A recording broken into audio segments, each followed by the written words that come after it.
Hello everyone, welcome to movie class online history. और इसमें हम लोग क्लास 12 बिहार इंटरमीडिएट इतिहास विषय के ऑब्जेक्टिव प्रश्नों को पढ़ेंगे। ठीक है। और ये सिंधु घाटी सभ्यता से संबंधित है और इसमें दो पार्ट में ये वीडियो आएगा, तो कृपया चैनल पे बने रहें। प्रश्न संख्या 1, मोहेंजोदड़ो का शाब्दिक मतलब है, अर्थात मोहेंजोदड़ो का क्या अर्थ है। इसका सही उत्तर होगा ऑप्शन ए, मृतकों का टीला। अब यहाँ ये प्रश्न आता है कि आखिर मोहेंजोदड़ो को मृतकों का टीला अर्थात मरे हुए लोगों का टीला क्यों कहा जाता है। ऐसा इसलिए कहा जाता है कि जब मोहेंजोदड़ो का उत्खनन अर्थात इसको जो खुदाई राखल दास बनर्जी के द्वारा राखल दास बनर्जी के द्वारा जब 1922 में लरकाना जिला पाकिस्तान में जब की गई, तो यहाँ पर हड्डियों की मात्रा काफी अधिक मिली है। हड्डियां अर्थात मरे हुए लोगों की जो हड्डियां हैं उसकी मात्रा काफी मिली है, इसलिए मोहेंजोदड़ो को मृतकों का टीला कहा जाता है। ठीक है। अगर ये प्रश्न आए कि मोहेंजोदड़ो की खोज किसने की थी, तो राखल दास बनर्जी ने की थी। कब की थी, तो 1922 में। और मोहेंजोदड़ो है कहाँ, तो पाकिस्तान के लरकाना जिले में है। ठीक है। मोहेंजोदड़ो किस नदी के किनारे स्थित है, तो मोहेंजोदड़ो सिंधु नदी के किनारे स्थित है। ठीक है। मोहेंजोदड़ो में बहुत सारी चीजें मिली हुई है, जैसे कि विशाल अन्नागार, विशाल स्नानागार, कांसे की मूर्ति अर्थात कांसे की नृत्य करती हुई मूर्ति, उसके अलावा कुम्हार के का भट्ठा, जो मिट्टी के जो बर्तन बनाते हैं कुम्हार लोग, उन्हीं का भट्ठा। यहाँ एक चीज इंपॉर्टेंट है कि मोहेंजोदड़ो में सूती कपड़ा भी मिला है। सूती जो कपड़ा है वह कपास से बनता है, अर्थात इससे यह स्पष्ट होता है कि सिंधु घाटी सभ्यता में मोहेंजोदड़ो में कपास का उत्पादन होता था। और जो कपास का जो उत्पादन होता था उससे कपड़ा बनता था, सूती कपड़ा। और इसी कपास को सिंधु घाटी सभ्यता में सिंडन कहा गया है। क्या कहा गया है, सिंडन कहा गया है। उसके अलावा मोहेंजोदड़ो में दाढ़ी वाले साधु, हाथी का कपाल और पशुपति शिव के अंकन की हुई मुहर मिली है।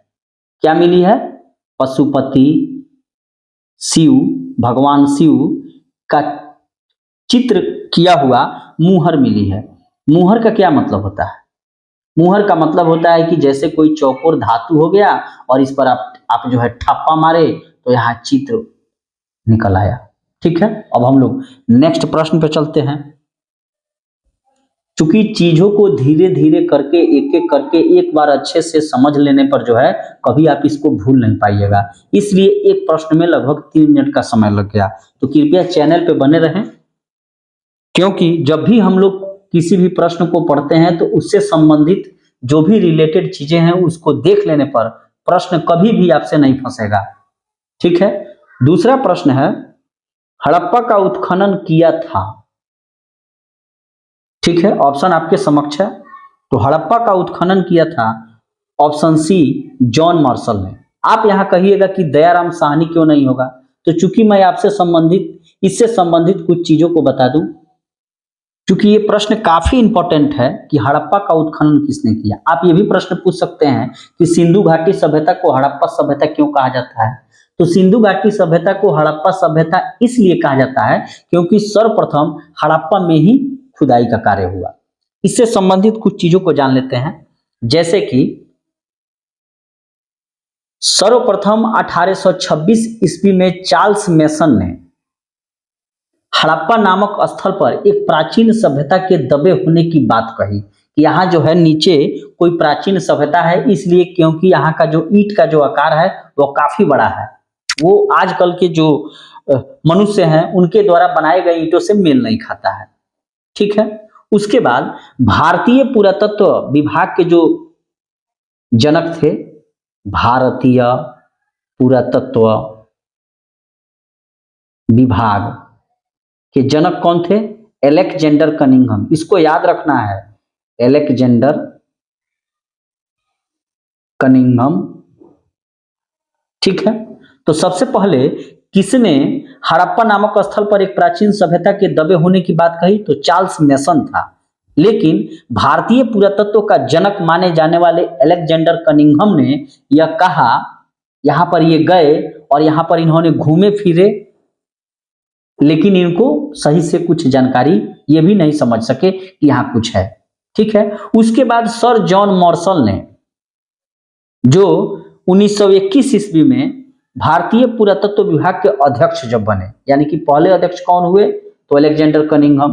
भारतीय पुरातत्व विभाग का पहले अध्यक्ष थे अलेक्जेंडर कनिंघम, और इन्हीं को जनक कहा जाता है। लेकिन इनके बाद सर जॉन मार्शल जब 1921 में बनते हैं भारतीय पुरातत्व विभाग के अध्यक्ष, तो इनके द्वारा सर्वप्रथम हड़प्पा नामक स्थल का ज्ञान हुआ। इसीलिए जब ये प्रश्न आएगा कि हड़प्पा का उत्खनन किसने किया, तो सही उत्तर होगा सर जॉन मार्शल। ठीक है, लेकिन जब भी ये प्रश्न आए कि हड़प्पा की खोज किसने की, तो सही उत्तर होगा दयाराम साहनी। और वो कब की? तो 1921 में। अब मैं आशा करता हूं कि ये प्रश्न अगर दो तरीके से पूछे तो आपसे गलती नहीं होगा कि हड़प्पा का उत्खनन किसने किया, तो सर जॉन मार्शल ने। वो 1921 में क्या थे?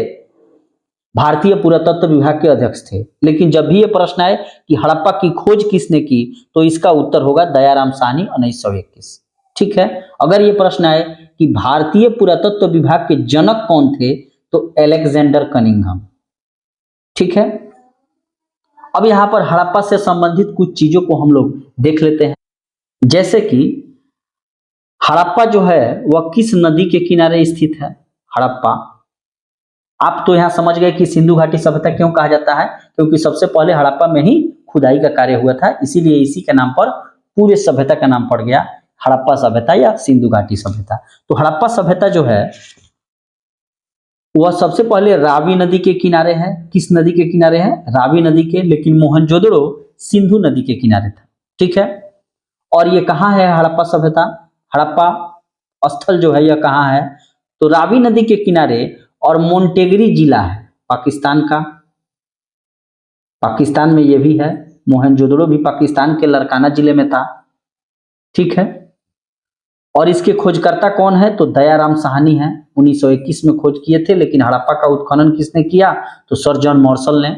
यहाँ पर क्या कौन सी चीजें मिली हैं उसके बारे में कुछ चीजों को चर्चा कर लें। जैसे बर्तन पर मछुआरों का चित्र, और एक इंपॉर्टेंट प्रश्न आता है कि अगर आपके परीक्षा में ये पूछे कि कब्रिस्तान R.37 अर्थात कब्रिस्तान R.37 ये कहाँ है, तो एकदम मार देना है हड़प्पा में स्थित है। ठीक है, ये काफी इंपॉर्टेंट प्रश्न है और ये बीपीएससी जैसे एग्जाम में भी पूछा हुआ है। ठीक है, नेक्स्ट प्रश्न पे हम लोग चलते हैं। प्रश्न संख्या 3, पुरातत्व के अंतर्गत निम्न में से कौन नहीं है? जब भी आप एग्जाम में प्रश्नों को सॉल्व करें तो प्रश्नों को एक नहीं दो बार पढ़ें कि पुरातत्व के अंतर्गत निम्न में से कौन सही नहीं है। तो इसका सही उत्तर क्या होगा? इसका सही उत्तर होगा ऑप्शन ए साहित्य। ठीक है, सिक्के इसलिए होंगे कि सिक्कों को आप अगर जमीन में दबा दें तो बहुत दिन बाद भी मिलेंगे, अभिलेख भी मिलेंगे। क्योंकि अगर आप तांबे का कोई अगर सिलबट्टा हो या कोई पटरी हो तो उस पर आप लिखेंगे कोई भी चीजें तो वे ज्यादा दिन तक मिल सकती हैं। भग्नावशेष यानी कि कोई बिल्डिंग आपने बनाया है, कोई घर बनाया है, ठीक है, वो भी बहुत दिन बाद आपको जो है मिल सकते हैं। लेकिन साहित्य जो है ये नहीं मिलेंगे। इसलिए ये सही है कि पुरातत्व के अंतर्गत निम्न में से कौन नहीं आ सकता है, तो साहित्य नहीं आ सकता है।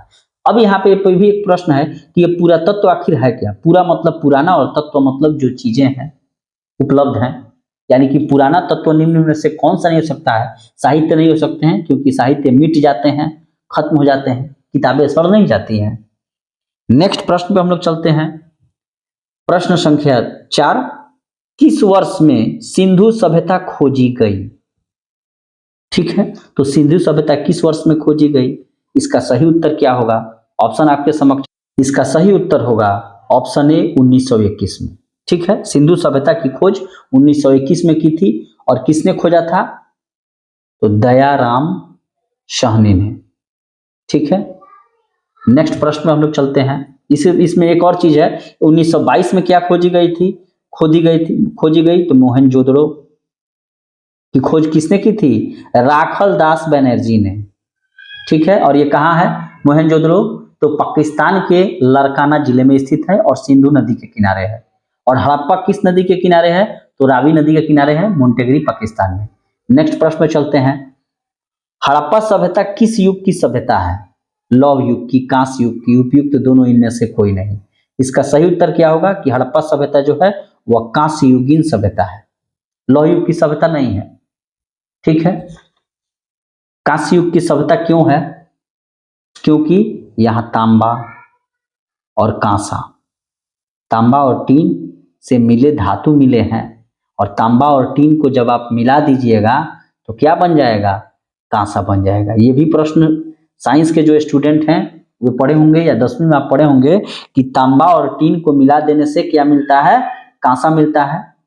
और यहाँ पर जो है तांबा और टीन दोनों के अवशेष यहाँ पाए गए हैं, तो इसका अर्थ क्या है कि हड़प्पा सभ्यता किस युग की सभ्यता थी? तो कांस्य युगीन सभ्यता थी। ठीक है, जबकि आर्यों की जो सभ्यता थी वह लौह युगीन सभ्यता थी। अभी हमारी जो सभ्यता है ये कंप्यूटर युगीन है, लेकिन जो मौर्य साम्राज्य था ये सब लौह युग की सभ्यता थी। तब तक जो है लोहे की खोज की जा चुकी थी और जमीन को काफी नीचे जोता जाता था और खेती अच्छी होने लगी। ठीक है, नेक्स्ट प्रश्न पे हम लोग चलते हैं।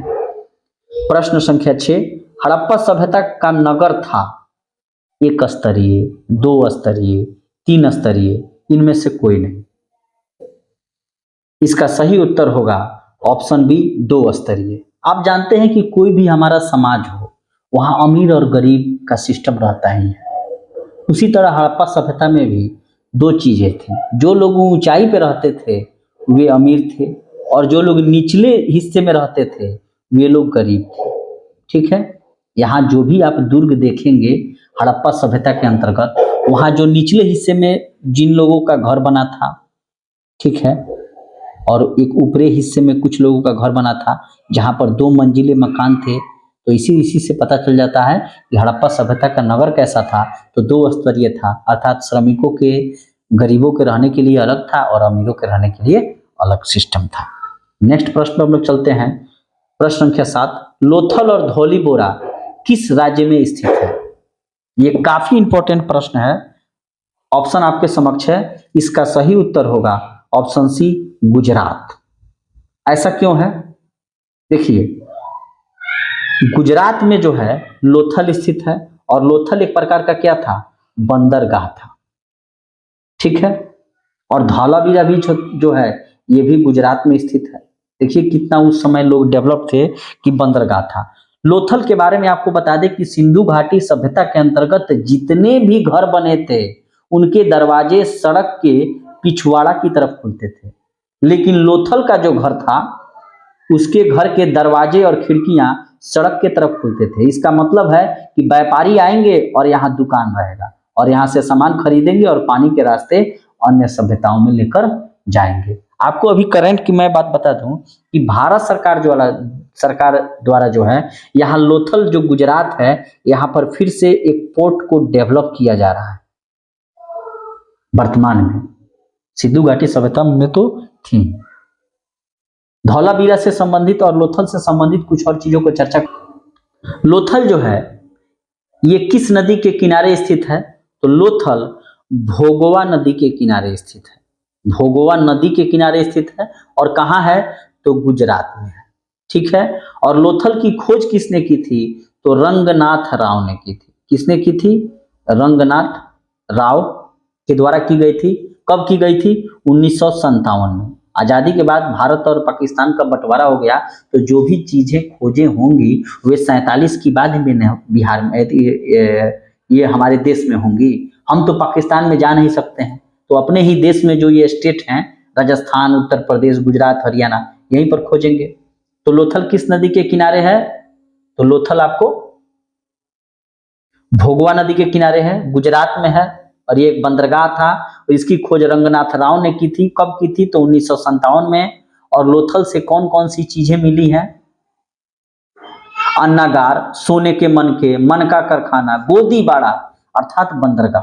अभी आपने बताया पोर्ट अर्थात बंदरगाह मिला बना है। तो 3 चीजें हैं यहाँ पर। एक तो पोर्ट कह सकते हैं, दूसरा बंदरगाह कह सकते हैं, और तीसरा इसको गोदीवाड़ा भी कह सकते हैं। ठीक है, नेक्स्ट प्रश्न पे हम लोग चलते हैं। सॉरी, लोथल के बारे में कुछ चीजों को चर्चा कर लें। लोथल और धौलीबारा। धौलीबारा जो है ये खादिर बेत नदी के किनारे कच्छ गुजरात में है। खादिर बेत नदी के किनारे कच्छ गुजरात में है। ठीक है, एक चीज को ध्यान रखना है, जिसने 2 क्लास अच्छे से पढ़ाई कर लिया वो काफी आगे बढ़ सकता है। एक तो पहला मैट्रिक और दूसरा इंटरमीडिएट। यही सारे जो प्रश्न हैं यही आपके प्रतियोगी परीक्षाओं में पूछे जाते हैं, चाहे आप कोई भी एग्जाम दीजिए, चाहे ग्रुप डी का दीजिए या यूपीएससी आईएएस का दीजिए, वीडियो का दीजिए या किरानी का दीजिए या चपरासी का दीजिए, यही सारे प्रश्न पूछे जाते हैं। इसलिए इसको काफी ध्यान पूर्वक पढ़ना है। जैसे कि धौलीबारा किस नदी के किनारे है, तो खादिर बेत। कहाँ है, तो कच्छ के गुजरात में है। इसकी खोज किसने की थी, धौलीबारा का, तो बीबी लाल RS बिष्ट। 2 बार इसका खोज हुआ है, एक तो 1959 में हुआ है और उसके बाद 1990-91 में हुआ है। यहाँ पर क्या क्या मिला है, धौलीबारा में 3 भागों में विभाजित एकमात्र शहर जो है सिंधु घाटी सभ्यता का, वह कौन सा है, तो धौलीबारा है, जो 3 भागों में विभाजित था। क्योंकि 2 स्तरों तक सिंधु घाटी सभ्यता को हमने देखा, एक अमीर का घर और एक गरीब का, एक अमीर का कॉलोनी और एक गरीब का कॉलोनी। लेकिन यहाँ पर जो धौलीबारा में जो था वह 3 भागों में शहर विभाजित था। ठीक है, नागरिक उपयोग के लिए सबसे बड़ा अभिलेख यही मिला है, खेल का मैदान बना है। और पत्थर की बनी नेवले की मूर्ति कहाँ मिली है, तो धौलीबारा में। नेवला के बारे में आप लोगों ने सुना होगा। नेवला जो है जिसको सांप का दुश्मन भी कहा गया है और इसको मंगूस भी कहा जाता है। नेक्स्ट प्रश्न में हम लोग चलते हैं। आप लोग कहिएगा कि 8 ही प्रश्न में 20 मिनट लग गया, लेकिन चीजों को ध्यान से पढ़ना जरूरी है ताकि एक ही बार में क्लियर हो जाए, बार बार पढ़ने की जरूरत ना पड़े। भारतीय पुरातत्व का पिता किसे कहा जाता है, ये काफी इंपॉर्टेंट प्रश्न है। यहां पर मैं आपको बता दूं कि भारतीय पुरातत्व का पिता अर्थात पिता को ही हम लोग जनक कहते हैं। ठीक है, तो इसका सही उत्तर होगा अलेक्जेंडर कनिंघम। ठीक है, ऑप्शन ए इसका सही उत्तर है। और लॉर्ड कर्जन जो थे, लॉर्ड कर्जन ये भारत के वायसराय थे 1905 में। ठीक है, और इन्हीं के द्वारा जो है भारतीय पुरातत्व विभाग की स्थापना की गई थी, लॉर्ड कर्जन के द्वारा। और यही लॉर्ड कर्जन है जो बंगाल विभाजन भी करता है 1905 में। तो भारतीय पुरातत्व का पिता या जनक किसे कहा जाता है, अलेक्जेंडर कनिंघम को। नेक्स्ट प्रश्न पे हम लोग चलते हैं। प्रश्न संख्या 9, सिंधु घाटी को किस श्रेणी में रखा गया है। ऑप्शन आपके समक्ष है और इसका सही उत्तर होगा आद्य ऐतिहासिक अर्थात प्रोटो हिस्टोरिक। Proto historic. ठीक है, नेक्स्ट प्रश्न पे हम लोग चलते हैं। प्रश्न संख्या 10, सिंधु सभ्यता में विशाल स्नानागार कहां से मिले हैं। इसका सही उत्तर क्या होगा, पीछे हमने पढ़ा ही है। इसका सही उत्तर होगा मोहनजोदड़ो। मोहनजोदड़ो से ही विशाल स्नानागार मिले हैं। ठीक है, यहाँ उस स्नानागार में उतरने के लिए सीढ़ियां थी। आपको मैं बता दूं कि स्नानागार का मतलब ही होता है स्विमिंग पूल। क्या होता है, स्विमिंग पूल। और यहाँ पर जो ये सीढ़ियां बनी हुई थी, ठीक है, और इसमें जो पानी भरा जाता था तो पानी बाहर न जाए, अर्थात पानी अगर आपने इसमें 100 लीटर पानी भरा तो 100 लीटर का 100 लीटर ही रहे, थोड़ा बहुत कम हो। ये नहीं कि आज भरे और कर निकल गया या सोख लिया। तो इसके लिए यहाँ पर जो लेप जो लगाया गया था अर्थात जो प्लास्टर किया गया था उसमें जिप्सम अर्थात जस्ता एवं चूना का प्रयोग किया गया था। क्या प्रयोग किया गया था, जस्ता एवं चूना का, ताकि हम लोग जब पानी इसमें भर दें तो पानी इससे बाहर नहीं निकले। तो सिंधु घाटी सभ्यता में विशाल स्नानागार कहाँ मिले हैं, तो मोहनजोदड़ो में मिले हैं। नेक्स्ट प्रश्न पे हम लोग चलते हैं। प्रश्न संख्या 11, सिंधु सभ्यता में जुते हुए खेत एवं नक्काशीदार ईंटों का प्रयोग का साक्ष्य कहाँ मिला। ये बहुत ही इंपॉर्टेंट प्रश्न है। इसका सही उत्तर होगा ऑप्शन सी कालीबंगा। ये काफी इंपॉर्टेंट प्रश्न है और प्रतियोगी परीक्षाओं में जैसे बीपीएससी वगैरह में भी ये पूछा हुआ है कि जुते हुए खेत और नक्काशीदार ईंट का साक्ष्य कहाँ से मिला है, तो कालीबंगा से मिला है। और ये कालीबंगा कहाँ स्थित है, तो राजस्थान में स्थित है। हमारा जो है राजस्थान है, राजाओं का घर, राजस्थान स्टेट तो राजस्थान में ये मिला है। अब यहाँ पर कालीबंगा से कुछ संबंधित चीजों को देख लेते हैं। कालीबंगा जो है घग्गर नदी के किनारे स्थित है, घग्गर नदी राजस्थान, और इसकी खोज किसने की थी? तो अमलानंद घोष ने की थी। ठीक है, यहाँ पर जुते हुए खेत और नक्काशीदार ईंट। सबसे पहले ज्ञात भूकंप का साक्ष्य कालीबंगा से ही मिला है कि कालीबंगा में ही सबसे पहले भूकंप आए थे।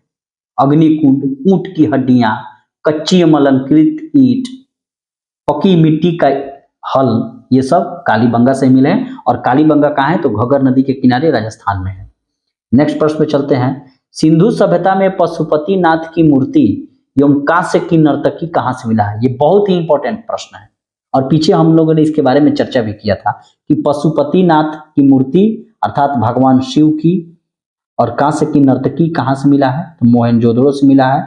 मोहनजोदड़ो का शाब्दिक अर्थ है मृतकों का टीला, और मोहनजोदड़ो जो है वह सिंधु नदी के किनारे लारकाना जिला पाकिस्तान में स्थित है और इसकी खोज 1922 ईस्वी में राखल दास बनर्जी ने की थी। ठीक है, एक चीज यहां पर मैं आप लोगों को बता दूं कि सिंधु घाटी सभ्यता का सबसे बड़ा कोई अगर साइट है अर्थात स्थल है तो वह मोहनजोदड़ो है।